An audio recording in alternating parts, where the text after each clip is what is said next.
আসসালামু আলাইকুম। এটিএন বাংলা সংবাদে সবাইকে স্বাগত জানাচ্ছি আসিফুর রহমান সাগর। শুরুতেই ইউপে সংবাদ শিরোনাম। 8 মিনিটের রুদ্ধশ্বাস কমান্ডো অভিযানে চট্টগ্রামে বিমান ছিনতাই অস্ত্রধারী যুবক নিহত। বাংলাদেশে বিমানের দুবাইগামী ফ্লাইটের জিম্মি সংকটের অবসান। 142 যাত্রীসহ ক্রুরা নিরাপদে। চট্টগ্রামের শাহ আমানত বিমানবন্দরের দায়িত্ব নিয়েছে সেনা কমান্ড। ফ্লাইট ওঠানামা বন্ধ।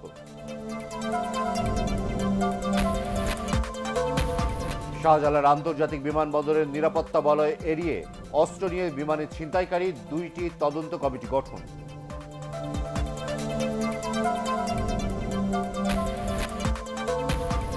চট্টগ্রামে কর্ণফুলী নদীর তলদেশে বাংলাদেশের প্রথম সুড়ঙ্গ পথ বঙ্গবন্ধু টানেলের খনন কাজের আনুষ্ঠানিক সূচনা।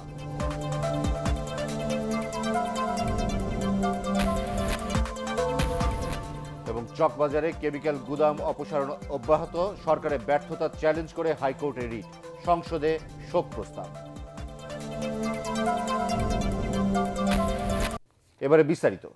বাংলাদেশ বিমানে একটি উড়োজাহাজে BG-147 ফ্লাইট ছিনতাইকারী মাহাদি সেনাবাহিনী সহ আইন শৃঙ্খলা বাহিনীর সঙ্গে গোলাগুলিতে নিহত হয়েছে। বিষয়টি নিশ্চিত করেছেন চট্টগ্রাম 24 পদাতিক ডিভিশনের GOC major general Motiur Rahman. রোববার রাত 8:45 দিকে সেনাবাহিনীর পক্ষ থেকে সংবাদ সম্মেলনে এই তথ্য জানানো হয়।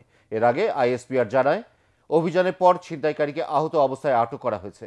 পরিস্থিতি সেনাবাহিনীর নিয়ন্ত্রণে রয়েছে। সংবাদ সম্মেলনে সেনাবাহিনীর পক্ষ থেকে আরও জানানো হয়, বিমানের ভেতরে অভিযান চালানোর সময় ওই ব্যক্তিকে আত্মসমর্পণ করতে বলা হয়, কিন্তু সে অস্বীকৃতি জানালে গুলি চালায় কমান্ডোরা। পরে তার মৃত্যু হয়। সংবাদ সম্মেলনে আরও বলা হয়, বিমানে ক্রু সহ 148 জন যাত্রী ছিলেন। তারা সবাই নিরাপদে বের হয়ে এসেছেন। ছিনতাইকারীকে নিবৃত্ত করার জন্য আমাদের কমান্ডো বাহিনী প্রথমে তাকে গ্রেপ্তার করার বা তাকে সারেন্ডার করার জন্য আহ্বান জানিয়েছিল, কিন্তু সে এই আহ্বান প্রত্যাখ্যান করে আক্রমণাত্মক হওয়ার চেষ্টা করলে তার উপর স্বাভাবিক অ্যাকশন যেটা সেটাই হয়েছে এবং আমাদের সাথে গোলাগুলিতে ছিনতাইকারী প্রথমে আহত এবং পরবর্তীতে আমরা জেনেছি যে সে ইতিমধ্যেই মারা গেছে। এই ছিনতাই ঘটনায় কোনো প্যাসেঞ্জার হতাহত হয়নি। বিমানের মধ্যে 134 জন প্যাসেঞ্জার এবং 14 জন ক্রু সহ মোট 148 জন যাত্রী এবং ক্রু মেম্বার ছিলেন। তাদের সকলেই অক্ষত অবস্থায় বিমান থেকে বের হয়ে এসেছেন। এই অল্প সময়ের মধ্যে তার সাথে যতটুকু কথোপকথন হয়েছে, সে শুধু একটি দাবি উপস্থাপন করেছিল, সে আমাদের মাননীয় প্রধানমন্ত্রীর সাথে কথা বলার ইচ্ছা প্রকাশ করেছিল এবং তার স্ত্রীর সাথে কথা বলতে চেয়েছিল।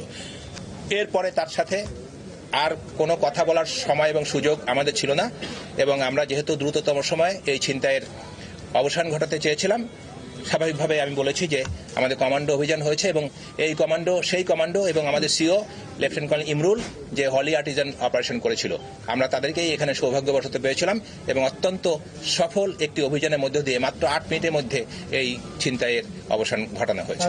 এই ধরনের একটা ছিনতাই ঘটনা ঘটার পরে বিমানবন্দর বন্ধ হয়ে যায়, বিমান চলাচল বন্ধ হয়ে যায়, দেশি বিদেশি মানুষ আটকা পড়ে থাকে। তো আমাদের এখন প্রথম দায়িত্ব হচ্ছে দ্রুত বিমানবন্দরটাকে স্বাভাবিক করে দেওয়া। এর আগে বিকালে দুবাইয়ের উদ্দেশ্যে ঢাকার হযরত শাহজালাল আন্তর্জাতিক বিমানবন্দর থেকে বাংলাদেশ বিমানের উড়োজাহাজ ময়ূরপঙ্খী উড্ডয়ন করে। এর কিছুক্ষণ পরই ছিনতাইয়ের কবলে পড়ে বিমানটি। বিস্তারিত জানাচ্ছেন কেরামতুল্লাহ বিপ্লব। বিকেলে দুবাইয়ের উদ্দেশ্যে ঢাকা থেকে চট্টগ্রাম যাচ্ছিল বাংলাদেশ বিমানের নতুন উড়োজাহাজ ময়ূরপঙ্খী, কিন্তু ঢাকার আকাশ ছাড়ার কয়েক মিনিটের মধ্যেই তা ছিনতাইয়ের কবলে পড়ে। বিমান যখন ঢাকা চট্টগ্রামের মাঝাকাশে, তখনই ক্রুদের দিকে অস্ত্র ঠেকিয়ে বিমানটি নিজের নিয়ন্ত্রণে নিতে চান ছিনতাইকারী যুবক। তিনি ককপিটের দরজা খোলার জন্য ধাক্কাধাক্কি করেন, কিন্তু ককপিটের দরজা না খুলে পাইলট বিমানটি দ্রুত চট্টগ্রাম বিমানবন্দরে অবতরণ করেন। এরপর জরুরি সংকেত দিয়ে বিমানের জরুরি দরজা দিয়ে সমস্ত যাত্রীদের নামানো হয়। একই সাথে র্যাব, পুলিশ, বিমান, নৌ ও সেনা সদস্যরা বিমানটি ঘিরে রাখে। সব যাত্রীকে নিরাপদে নামিয়ে আনা হলেও ছিনতাইকারী একজন ক্রুকে জিম্মি করে রাখে। পরে বিমানবন্দরে যায় সোয়াত টিম ও বোম ডিসপোজাল ইউনিট। ঘটনাস্থলে ছুটে যায় ফায়ার সার্ভিস কর্মীরাও। বিমানটি রানওয়েতে দাঁড়ানো অবস্থাতেই তাতে অভিযান চালায় কমান্ডোরা। কেরামতুল্লাহ বিপ্লব, এটিএন বাংলা। শাহজালাল আন্তর্জাতিক বিমানবন্দরে কঠোর নিরাপত্তা বলয় এড়িয়ে কিভাবে ওই ব্যক্তি অস্ত্র নিয়ে বিমানে প্রবেশ করলো তা তদন্তে বেসরকারি বিমান মন্ত্রণালয় ও সিভিল এভিয়েশন কর্তৃপক্ষের দুটি তদন্ত কমিটি গঠন করা হয়েছে। রাতে civil aviation authority cab chairman সংবাদ সম্মেলনে কথা বলেন। এটা ক্যাবের ব্যর্থতা কিনা জানতে চাওয়া হলে চেয়ারম্যান বলেন, তদন্তের আগে বলা সম্ভব নয়। এ সময় নিহত অস্ত্রধারী পরিচয় কি, কোন উদ্দেশ্যে এই ঘটনা ঘটিয়েছে, এসব বিষয় খতিয়ে দেখবে তদন্ত কমিটি। হাইজ্যাকাররা সাধারণত জিম্মি রাখে, এটা নর্মাল সে কি জিম্মি রাখে, আইদার পাইলটকে বা কেবিন ক্রুকে বা বাচ্চাদেরকে বা মহিলাদেরকে। উনি কিন্তু কাউকে জিম্মি রাখেন না, একে একে সবাই বেরিয়েছে, সে একাই বসেছিল এয়ারপোর্টে। আমরা অনেক কিছু করতে পারতাম, বাট আবার চিন্তা করলাম যে না, আমার প্লেনটিও যাতে নষ্ট না হয়। আমি জানি না আদৌ এটা ফেক বোমা কি ফেক বোমা না বলতে পারবো না। এই জন্য আমরা বলেছি প্লেনের ভিতরে যাতে তেমন কিছু না করা, যাতে আমার দেশের সম্পদটা যাতে রক্ষা হয়, ওই ব্যাপারে আমরা তীক্ষ্ণ দৃষ্টি রেখেছি। যেহেতু সে একা আছে, অতএব চিন্তা নেই, আমরা we can take care.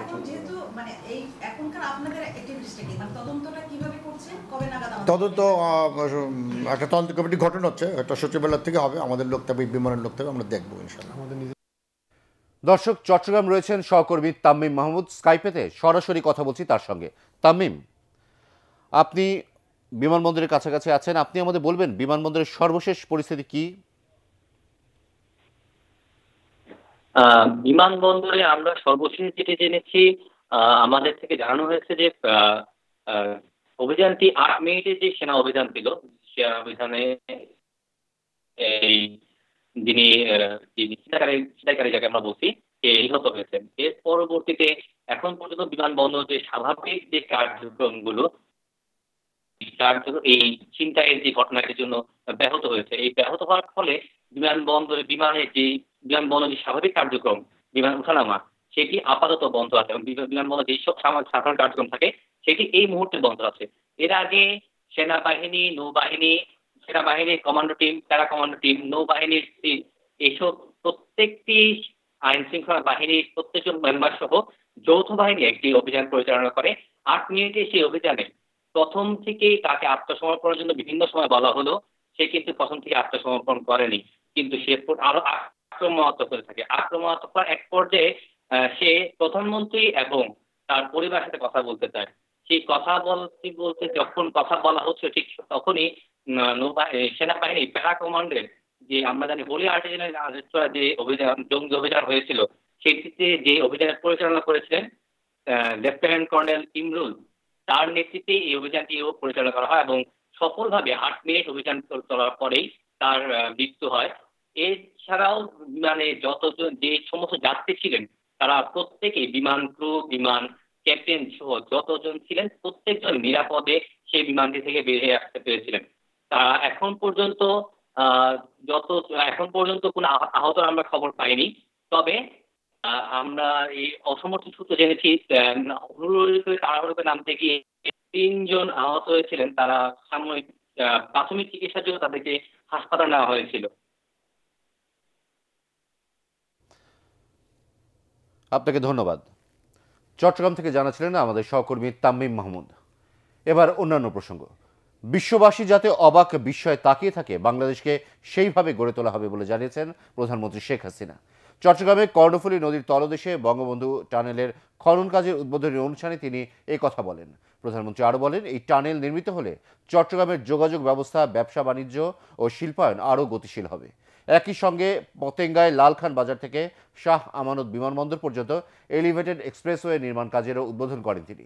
Chittagong থেকে বিস্তারিত জানাচ্ছেন নিয়াজ জামান সজীব, ছবি তুলেছেন শাহিন হাওলাদার। চট্টগ্রামের পতেঙ্গায় কর্ণফুলী নদীর নিচে বঙ্গবন্ধু শেখ মুজিবুর রহমান টানেলের মূল অংশের নির্মাণ কাজ উদ্বোধন করেন প্রধানমন্ত্রী। প্রায় 10,000 কোটি টাকা ব্যয়ে নির্মিত 3.5 কিলোমিটার দীর্ঘ এই টানেলের ফলে নদীর পলি সংকট দূরসহ যোগাযোগ ব্যবস্থার উন্নয়ন হবে। এই টানেলটি নির্মাণের ফলে আন্তর্জাতিকভাবে বাংলাদেশের মর্যাদায় শুধু বাড়বে না, অর্থনৈতিকভাবে লাভবান হবে। আর একটি সুখী, সমৃদ্ধ ও আধুনিক বাংলাদেশ গড়ার যে প্রত্যয় বারবার প্রধানমন্ত্রী শেখ হাসিনা ব্যক্ত করছেন, সেটি বাস্তবায়ন করা সহজ হবে বলে মনে করছেন প্রকল্প সংশ্লিষ্টরা। এরপর চট্টগ্রামের লালখান বাজার থেকে শাহ আমানত বিমানবন্দর পর্যন্ত এলিভেটেড এক্সপ্রেসওয়ে প্রকল্পের উদ্বোধন করেন প্রধানমন্ত্রী। পরে প্রকল্প এলাকায় আয়োজিত সুধী সমাবেশে যোগ দিয়ে শেখ হাসিনা বলেন, কর্ণফুলী টানেল নির্মাণের ফলে এশিয়ান হাইওয়ের সাথে যুক্ত হবে বাংলাদেশ। এই টানেলটা চট্টগ্রামের আনোয়ারা উপজেলাকে শহর অঞ্চলের সাথে মূল মানে চট্টগ্রামের সাথে সংযুক্ত করবে। আনোয়ারা থেকে পটিয়া পর্যন্ত এবং পটিয়ার থেকে কক্সবাজার যে 4 লেনের রাস্তা হচ্ছে সেই রাস্তা পর্যন্ত সংযোগ রাস্তাটাও আমরা করে দেবো। এখানে 10 কিলোমিটার আরও যদি রাস্তা করা যায়, অর্থাৎ এই চট্টগ্রাম থেকে টানেল আনোয়ারা যাবে, আনোয়ারা থেকে পটিয়া হয়ে কক্সবাজার 4 লেনের রাস্তার সাথে সংযুক্ত হবে, যা খুব সহজেই কেউ একবারে কক্সবাজার পর্যন্ত চলে যেতে পারবেন। এ সময় উন্নয়নের ধারা অব্যাহত রাখতে সবার সহযোগিতা চান প্রধানমন্ত্রী। 2041 সালের মধ্যে বাংলাদেশ দক্ষিণ এশিয়ায় উন্নত সমৃদ্ধ দেশ হিসেবে গড়ে উঠবে। আর বাংলাদেশকে আরও ভবিষ্যৎ প্রজন্মের জন্য যেন উন্নত হয় সেদিকে লক্ষ্য রেখে আমরা ডেল্টা প্ল্যান 2100 প্রণয়ন করেছি, বাস্তবায়ন শুরু করেছি, যে এই বাংলাদেশ একটা বদ্বীপ, বাংলাদেশ যেন আরও উন্নত সমৃদ্ধশালী হয়ে গড়ে ওঠে সেদিকে লক্ষ্য রেখে এই কর্মসূচি আমরা নিয়েছি। 2022 সালের ডিসেম্বরে দেশের প্রথম এ টানেলের নির্মাণ কাজ শেষ হবে। জয় বাংলা, জয় বঙ্গবন্ধু। নিয়াজ জামান সজীব, এটিএন বাংলা, চট্টগ্রাম। রাজধানীর চকবাজারে ভয়াবহ অগ্নিকাণ্ডে নিহতদের স্মরণে আগামীকাল রাষ্ট্রীয় শোক ঘোষণা করা হয়েছে। তথ্য অধিদপ্তরের এই বিবরণীতে রাষ্ট্রীয় শোক ঘোষণা করা হয়। তথ্য বিবরণীতে জানানো হয়, মর্মান্তিকভাবে নিহতদের আত্মার শান্তি কামনা এবং তাদের শোক সন্তপ্ত পরিবারের প্রতি গভীর সমবেদনা ও সহমর্মিতা জানিয়ে আগামীকাল রাষ্ট্রীয় শোক ঘোষণা করা হয়েছে। এজন্য সব সরকারি, আধা সরকারি, স্বায়ত্তশাসিত, বেসরকারি প্রতিষ্ঠান ও ভবন এবং বিদেশে বাংলাদেশ মিশনগুলোতে জাতীয় পতাকা অর্ধনমিত থাকবে। চকবাজারের চুড়িহাট্টায় কেমিক্যাল গুদাম অপসারণের কার্যক্রম অব্যাহত থাকবে বলে জানিয়েছে পুলিশ। প্রশাসন বলছে, গুদাম মালিকদের লাইসেন্সের বিষয়টিও খতিয়ে দেখা হচ্ছে। আর অগ্নিকাণ্ডের ঘটনায় 30 জন প্রত্যক্ষদর্শীর বক্তব্য নিয়েছে স্বরাষ্ট্র মন্ত্রণালয় গঠিত তদন্ত কমিটি। আদ্দিন সজীবের রিপোর্ট, ছবি তুলেছেন ইমদাদুল হক। চেনানিটা পুরো ছাই হয়ে গেলেও নীরব পাখিরা প্রাণে বেঁচেছে ভাগ্যের খেলায়। আগুনের সে ভয়াবহতায় যে পড়েছে চুড়িহাট্টা মোড়ের প্রায় সব ঘরই।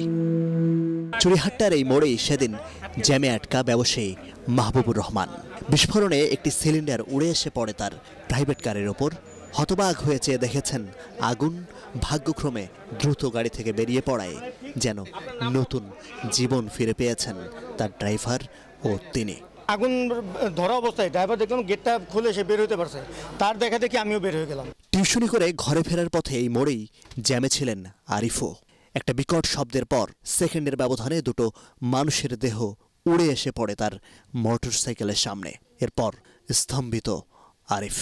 আমি দেখলাম যখন ওয়াল ভেঙে পড়ছে, সাথে যে লাশ ছিল সামনে, আমার হুঁশ ছিল না যে আমি কি করব। দেখলাম বাইকের উপর টেলিফোন পোল পড়ে গেল। 10 মিনিট পর দেখেও আসছে, ওর পুরো পায়ে রক্ত মাখা, শরীরে গেঞ্জি টেঞ্জি পুড়ে গেছে, মাথার চুল টুল পুড়ে গেছে। আগুনে এখানকার সবকিছু এতটাই জ্বলেছে যে কালো হয়ে গেছে চারপাশ। দাহ্য পদার্থের ভিতরে নিজের ভিতরে থাকতেও চায় না। এই ঘটনার পরপরই এবারও তৎপর সিটি কর্পোরেশন, প্রশাসন, সরকারের প্রায় সব সংস্থাই চলছে তদন্ত কমিটির কার্যক্রম। স্বাভাবিক জীবনযাত্রা ফেরানোর চেষ্টায় রাষ্ট্রের বিভিন্ন বিভাগের কর্মীরা। কিভাবে এই অগ্নুৎপাতের সূত্রপাত ঘটেছে এবং কারা এর জন্য দায়ী, এমন একটা পর্যায়ে পৌঁছাবো, তখনই আমরা গ্রেফতারে আমরা যাব। চুড়িহাট্টায় আগুন যে ভয়াল রূপ নিয়েছিল তার বড় কারণই ছিল কেমিক্যাল, রাসায়নিক দাহ্য পদার্থ, যা অপসারণের কাজ এরই মধ্যে শুরু করেছে সরকারের বিভিন্ন সংস্থা। নিমতলী ট্র্যাজেডির পরও এই একই উদ্যোগ নেওয়া হয়েছিল, কিন্তু পরিকল্পনা কতটুকু বাস্তবায়ন হয়েছিল সেটা নিয়ে কিন্তু প্রশ্ন আছে জনমনে। এবার আর এই মৃত্যুপুরীতে থাকতে চায় না এই এলাকার মানুষ, তারা চান এসবের স্থায়ী সমাধান। আদ্দিন সজীব, এটিএন বাংলা, চুড়িহাট্টা, চকবাজার, ঢাকা। চকবাজারে ভয়াবহ অগ্নিকাণ্ডের ঘটনায় হতাহতদের প্রতি গভীর শোক প্রকাশ করেছে জাতীয় সংসদ। অধিবেশনের শুরুতে স্পিকার ডক্টর শিরিন শারমিন চৌধুরী এ বিষয়ে একটি শোক প্রস্তাব উত্থাপন করলে সর্বসম্মতভাবে তা গৃহীত হয়। শোক প্রস্তাবে আহতদের দ্রুত সুস্থতা কামনা করা হয়। প্রশ্নোত্তর পর্বে মুক্তিযুদ্ধ বিষয়ক মন্ত্রী আকাম মোজাম্মেল হক জানান, মুক্তিযোদ্ধাদের নতুন তালিকা প্রণয়নের কাজ চলছে। তিনি আরও জানান, মুক্তিযুদ্ধের বিরোধিতাকারী রাজাকার আলবদরদের তালিকা সংরক্ষণ ও প্রকাশের ব্যবস্থাও নিচ্ছে সরকার। রাজধানীর তেজগাঁয়ে একটি কোল্ড স্টোরেজে অভিযান চালিয়ে বিপুল পরিমাণ মেয়াদোত্তীর্ণ মাংস, ভ্যাকসিন সহ বিপুল পরিমাণ পণ্য জব্দ করেছে র্যাবের ভ্রাম্যমাণ আদালত। পচা ও মেয়াদোত্তীর্ণ মাংস আমদানি ও বিক্রির অভিযোগে দেশ ট্রেডিংয়ের 2 মালিককে 2 বছরের কারাদণ্ড দেওয়া হয়েছে। একই সাথে 42 লাখ টাকা জরিমানা করা হয়েছে। রিপোর্ট করছেন মাহমুদুর রহমান। গোয়েন্দা তথ্যের ভিত্তিতে নগরীর তেজগাঁও এলাকার শিকাজু ইঞ্জিনিয়ারিং ওয়ার্কসে অভিযান চালায় র্যাবের ভ্রাম্যমাণ আদালত।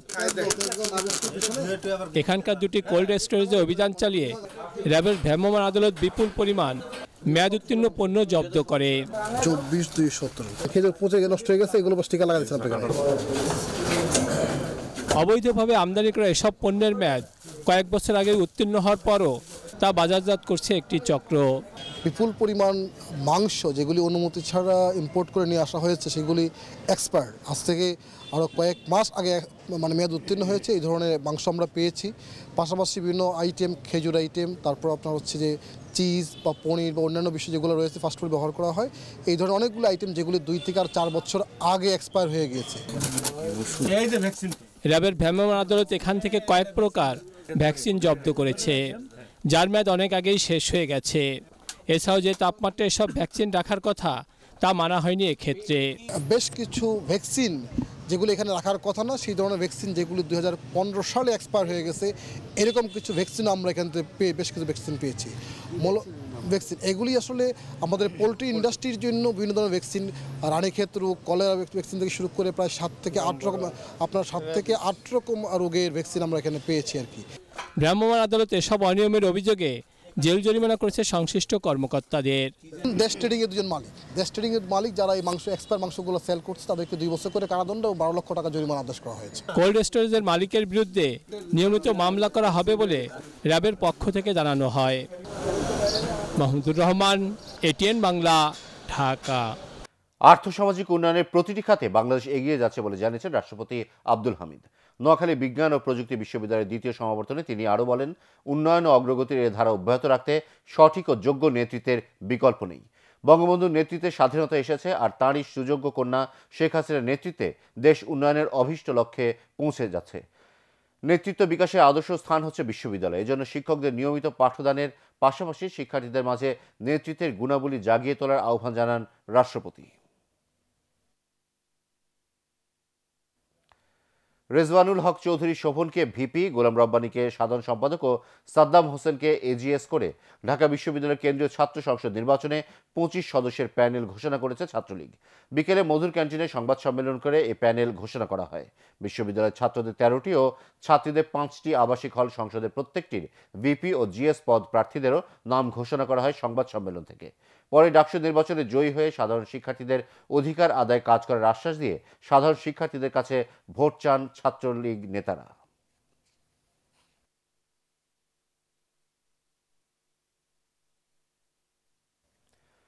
ভোটার তালিকায় নাম না থাকায় ঢাকা বিশ্ববিদ্যালয়ের কেন্দ্রীয় ছাত্র সংসদ ডাকসু নির্বাচন স্থগিত চেয়ে রিট আবেদন করেছেন এক শিক্ষার্থী। ঢাকা বিশ্ববিদ্যালয়ের আন্তর্জাতিক সম্পর্ক বিভাগের শিক্ষার্থী ছাত্রদল নেত্রী ফাহমিদা মজিদ উষা রিট আবেদনটি করেন। আবেদনকারীকে ভোটার তালিকার বাইরে রেখে তাকে প্রার্থিতা ও ভোটাধিকার প্রয়োগ থেকে বঞ্চিত করায় ডাকসু নির্বাচনের তফসিল কেন বেআইনি ঘোষণা করা হবে না, এই মর্মে রিটে রুল চাওয়া হয়েছে। শিক্ষা সচিব, ঢাকা বিশ্ববিদ্যালয়ের উপাচার্য ও ডাকসু নির্বাচনের রিটার্নিং কর্মকর্তা এস.এম. মাহফুজুর রহমান সহ 5 জনকে বিবাদী করা হয়। যারা বৈধ ভোটার তালিকা অন্তর্ভুক্ত হওয়ার যোগ্য কিন্তু ভোটার তালিকা অন্তর্ভুক্ত করা হয়নি, এই না করাটার মাধ্যমে যে নির্বাচনের তফসিল ঘোষণা করা হচ্ছে এটা কেন অবৈধ ঘোষণা করা হবে না সেই মর্মে আমরা রুল চেয়েছি এবং এই নির্বাচনের তফসিলটা স্থগিত চেয়েছি।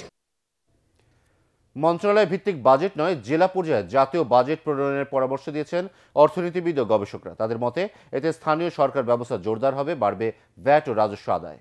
এজন্য আর্থিক কমিশন গঠনের তাগিদ দেন তারা। রাজধানীতে জন অংশগ্রহণমূলক বিকল্প বাজেটের রূপরেখা নিয়ে আলোচনায় এসব কথা উঠে আসে। বিস্তারিত জানাচ্ছেন শারফুল আলম। কয়েক মাস পরেই আসছে 2019-20 সালের বাজেট। আগামী অর্থবছরের বাজেট প্রণয়নে এরই মধ্যে কাজও শুরু হয়েছে। তবে কেন্দ্রীয়ভাবে পরিকল্পনার ধারাবাহিকতা থেকে বেরিয়ে প্রত্যন্ত অঞ্চলের মানুষের চাহিদা বিবেচনায় নিয়ে বিকল্প বাজেট প্রণয়নের তাগিদ দিয়েছেন অর্থনীতিবিদ ও গবেষকরা। এতে দারিদ্র্য ও বৈষম্য কমবে, স্থানীয় সম্ভাবনা ও চাহিদার বিষয়টি বিবেচনায় নিয়ে অংশগ্রহণমূলক বাজেট প্রণয়ন করা যাবে বলেও মনে করেন তারা। মন্ত্রণালয় ভিত্তিক যদি নাও করি, জেলা ভিত্তিকও করি, এই জায়গাগুলোতে কিন্তু সমন্বয়হীনতা আমরা লক্ষ্য করি। আমরা জেলা বাজেট করার ক্ষেত্রে সেই সমন্বয়হীনতাটাকে কিভাবে দূর করব সেটার প্রস্তাবনা আমাদের দিক থেকে সুনির্দিষ্টভাবে যাওয়া উচিত। জনসম্পৃক্ততা এখানে দরকার এবং তার চেয়ে কিন্তু বেশি প্রয়োজন আপনার রিফরমেশন অফ ইটস ম্যানেজমেন্ট। অনুষ্ঠানে বক্তারা জানান, গ্রাম ও শহরে মানুষের আয় বেড়েছে, বাড়ছে সরকারের রাজস্ব আয়ও। তবে জেলা পর্যায়ে সরকারের রাজস্ব ও ভ্যাট আদায় কাঙ্ক্ষিত মাত্রায় বাড়াতে পৌরসভাগুলোর সক্ষমতা বাড়াতে হবে। জেলাভিত্তিক বিকল্প বাজেট ও কর্মপরিকল্পনা গ্রহণের তাগিদ দেন বিশেষজ্ঞরা। 56% পৌরসভা তাদের নিজস্ব আয় দিয়ে স্যালারি দিতে পারে, বাকি 54% তাদের নিজের আয় দিয়ে পৌরসভার কর্মকর্তা, পৌর মেয়র এদের স্যালারিও দিতে পারেন না। সুতরাং যখন আমরা এরকম একটি বাজেট প্রস্তাব করছি, পৌরসভাগুলোর প্রশাসনিক সক্ষমতা বৃদ্ধির জন্য আলাদা বাজেট দরকার হবে। বাংলাদেশেও অন্তত একটি ফাইন্যান্স কমিশন বা আর্থিক কমিশনের উদ্যোগ নেওয়া হোক। কোথা থেকে আমরা কর আদায় করব, কোথায় এই করটা ব্যয় করব, কোথায় অগ্রাধিকার দেব, এই কাজটি এই কমিশনের হবে। বিকল্প বাজেট প্রণয়ন হলে স্থানীয় সরকার ব্যবস্থা জোরদার হবে, এতে সরকারের সেবার মান বাড়বে, অর্থনীতিও গতিশীল হবে বলে মনে করেন আলোচকরা। শরফুল আলম, এটিএন বাংলা, ঢাকা। একতরফা নয়, রোহিঙ্গা সংকট সমাধানে প্রয়োজন আঞ্চলিক ও আন্তর্জাতিক ঐক্য। পররাষ্ট্রমন্ত্রী ডক্টর এ.কে আব্দুল মোমেন আজ এ মন্তব্য করেছেন। এফডিসির এটিএন বাংলা স্টুডিওতে সংসদীয় বিতর্ক প্রতিযোগিতার ফাইনাল পর্বে প্রধান অতিথির বক্তব্যে তিনি একথা বলেন। ডিবেট ফর ডেমোক্রেসির চেয়ারম্যান হাসান আহমেদ চৌধুরী কিরণের সঞ্চালনায় প্রতিযোগিতায় অংশগ্রহণকারীরা রোহিঙ্গা সংকটের দীর্ঘমেয়াদী সমাধানের উপর গুরুত্ব দেন। আরও জানাচ্ছেন রাসনা দাস। জাতিসংঘ বলছে, মিয়ানমার থেকে বাংলাদেশে আসা রোহিঙ্গাদের সংখ্যা বেড়ে দাঁড়িয়েছে 11 লাখে। আশ্রিত এত বড় সংখ্যার রোহিঙ্গা শরণার্থীদের সামাল দিতে প্রতিনিয়তই হিমশিম খাচ্ছে বাংলাদেশ। এমন পরিস্থিতিতে এফডিসির এটিএন বাংলার স্টুডিওতে রোহিঙ্গা সংকট নিরসন নিয়ে ইউসিবি পাবলিক পার্লামেন্ট প্রতিযোগিতার গ্র্যান্ড ফাইনাল অনুষ্ঠিত হয়। এ সময় প্রতিযোগীরা শরণার্থী সংকট সমাধানে আঞ্চলিক ও আন্তর্জাতিক সম্প্রদায়ের ভূমিকা ও তৎপরতা নিয়ে পক্ষে বিপক্ষে বিতর্কে মেতে ওঠে। চীন এবং ভারত কেন এই স্বার্থটি ত্যাগ করবে, তাদের অর্থনৈতিক স্বার্থ ত্যাগ করবে? এ সময় ডিবেট ফর ডেমোক্রেসির চেয়ারম্যান হাসান আহমেদ চৌধুরী কিরণ বলেন, আঞ্চলিক ঐক্যমতের মাধ্যমে ক্ষমতাসীন দেশগুলোকে একত্রিত করে মিয়ানমারের উপর আরও চাপ তৈরি করতে হবে। আমরা এই সংকট মোকাবেলা করবার জন্য আমরা বিশ্ব নেতৃবৃন্দকেও কিন্তু পাশে নিতে চাই, কিন্তু প্রশ্ন হচ্ছে এই সংকট সমাধানের পথের দিকে কিন্তু আমরা এখনো যেতে পারছি না। তার কারণটি হচ্ছে গিয়ে এখনো পর্যন্ত মিয়ানমারের যে সরকার রয়েছে, যে রাষ্ট্র রয়েছে, সে রাষ্ট্র স্বীকারই করছে না যে এই রোহিঙ্গা জনগোষ্ঠী তাদের মানুষ। তারা যে ফেরত পাঠিয়েছে, তারা যে নির্যাতন করেছে, তারা যে হত্যা করেছে, ধর্ষণ করেছে, সে বিষয়ে কিন্তু তারা এক ধরনের চুপ থেকে সারা বিশ্বকে কিন্তু বিদ্যাঙ্গুলি দেখাচ্ছে মিয়ানমার বারবার। অনুষ্ঠানের প্রধান অতিথি পররাষ্ট্রমন্ত্রী ডক্টর এ.কে আব্দুল মোমেন বলেন, রোহিঙ্গা সংকট নিরসনে বাংলাদেশ সরকার সর্বোচ্চ আন্তরিকতা ও সহনশীলতার পরিচয় দিলেও মিয়ানমারের আগ্রহহীনতার কারণে রোহিঙ্গা প্রত্যাবর্তন প্রক্রিয়া বারবার বাধাগ্রস্ত হচ্ছে। আমরা বহু বছর মিয়ানমারকে সাপোর্ট দিয়ে এসেছি, আশা ছিল তারা তাদের কথা রাখবে, কিন্তু এখনো পর্যন্ত তারা কথাটা তাদের ইমপ্লিমেন্ট করে নাই।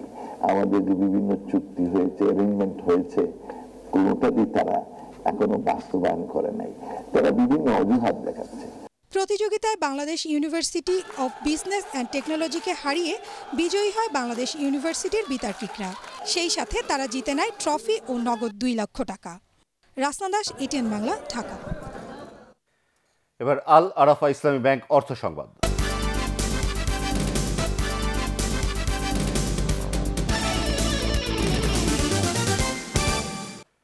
চলতি বছরের মধ্যে সারা দেশে শতভাগ বিদ্যুৎ নিশ্চিত করা হবে বলে জানিয়েছেন প্রধানমন্ত্রীর বিদ্যুৎ, জ্বালানি ও খনিজ সম্পদ বিষয়ক উপদেষ্টা ডক্টর তৌফিক ইলাহি চৌধুরী। গাজীপুরের কড্ডায় সামিটের 464 মেগাওয়াট বিদ্যুৎ কেন্দ্র প্রাঙ্গণে স্থাপিত হামিদুজ্জামান ভাস্কর্য পার্কের উদ্বোধন শেষে তিনি একথা জানান। দেশের প্রায় 93% গ্রামে বিদ্যুৎ পৌঁছে গেছে উল্লেখ করে ডক্টর তৌফিক ইলাহি বলেন, 2019 সালে দেশের শতভাগ বিদ্যুৎ সংযোগ দেওয়া হবে। অনুষ্ঠানে বিদ্যুৎ উন্নয়ন বোর্ডের সদস্য প্রকৌশলী Mustafizur Rahman, Gazipur metropolitan police commissioner Y M Belalur Rahman, summit গ্রুপের ভাইস চেয়ারম্যান লতিফ খান, পরিচালক আঞ্জুমান আজিজ খান অন্যান্যের মধ্যে উপস্থিত ছিলেন। গ্যাব্রিয়েল গার্সিয়া মার্কেজের নিঃসঙ্গতার 100 বছরের অনুবাদ গ্রন্থের প্রকাশনা উৎসব অনুষ্ঠিত হয়েছে। লেখকের 100 años de soledad গ্রন্থটি অনুবাদ করেছেন ইমেরিটাস অধ্যাপক আনিসুজ্জামান। গ্রন্থটি প্রকাশ করেছে অন্য প্রকাশ। জাতীয় জাদুঘরে আয়োজিত প্রকাশনা উৎসবে সাবেক সংস্কৃতি মন্ত্রী, সংসদ সদস্য আসুজ্জামান নূর, কথাশিল্পী শিক্ষাবিদ অধ্যাপক সৈয়দ মঞ্জুরুল ইসলাম, কথাশিল্পী জ্যোতিপ্রকাশ দত্ত ও পাউল ব্রিত এবং অন্য প্রকাশের প্রধান নির্বাহী মাজহারুল ইসলাম অন্যান্যের মধ্যে উপস্থিত ছিলেন। দেশের শীর্ষস্থানীয় টিএমটি বার উৎপাদনকারী প্রতিষ্ঠান জিপিএইচ ইস্পাতের উদ্যোগে নোয়াখালী অঞ্চলে প্রকৌশলী সম্মেলন অনুষ্ঠিত হয়েছে। নোয়াখালীর মাইজদি বাজার এলাকার গ্রিন হলে জিপিএইচ ইস্পাতের শতাধিক প্রকৌশলীকে নিয়ে এই সম্মেলন অনুষ্ঠিত হয়। অনুষ্ঠানে জিপিএইচ ইস্পাতের head of marketing and sales Mirza Ghalib, উপ মহাব্যবস্থাপক জাহেদ হাসান আল আসবা, বিপণন ও বিক্রয় বিভাগের ব্যবস্থাপক মফিজুল ইসলাম বাচ্চু ও এলজিইডির নির্বাহী প্রকৌশলী এম এ সাত্তার উপস্থিত ছিলেন। এবার পার্টেক্স খেলার খবর।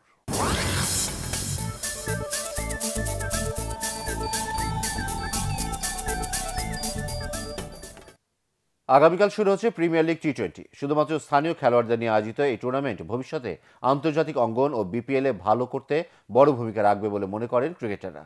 গ্রুপ পর্বে মিরপুর শেরেবাংলা ও ফতুল্লা স্টেডিয়ামে প্রতিদিন 2টি করে মোট 4টি ম্যাচ অনুষ্ঠিত হবে। বিস্তারিত জানাচ্ছেন পরাগ আরমান। একদিনে 8টি দলের খেলা।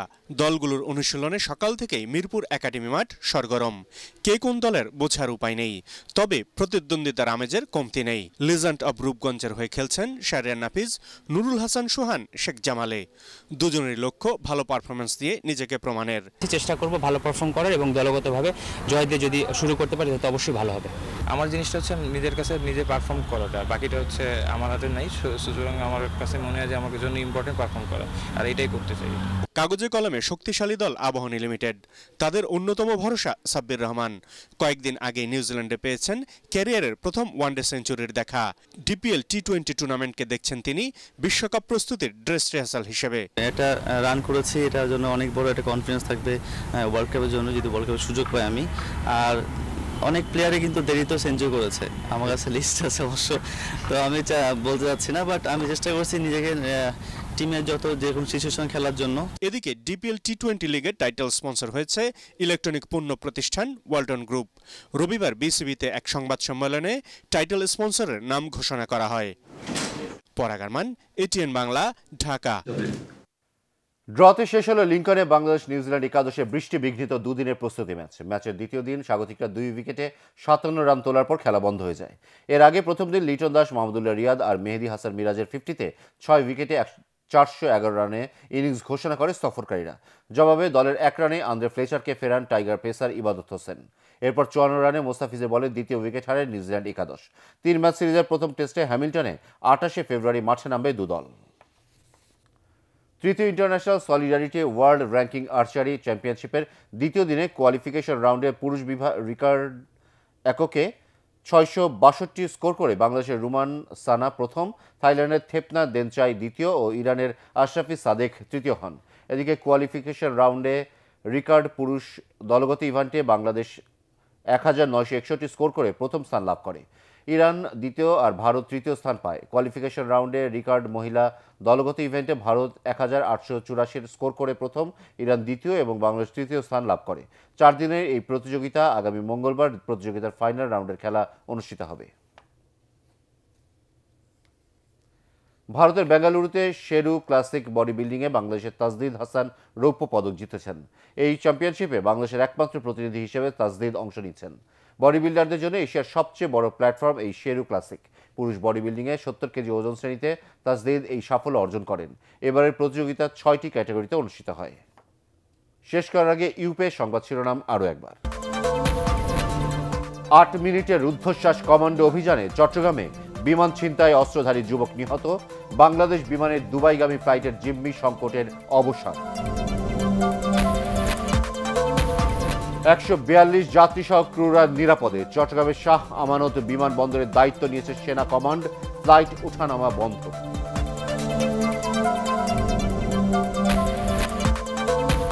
শাহজালাল আন্তর্জাতিক বিমানবন্দরের নিরাপত্তা বলয় এড়িয়ে অস্ত্র নিয়ে বিমানে ছিনতাইকারী। 2টি তদন্ত কমিটি গঠন।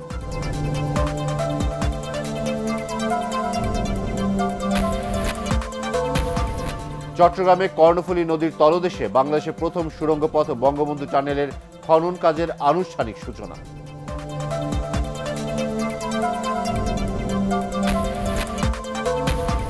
এবং চকবাজারে কেমিক্যাল গুদাম অপসারণ অব্যাহত, সরকারের ব্যর্থতা চ্যালেঞ্জ করে হাইকোর্টে রিট, সংসদে শোক প্রস্তাব।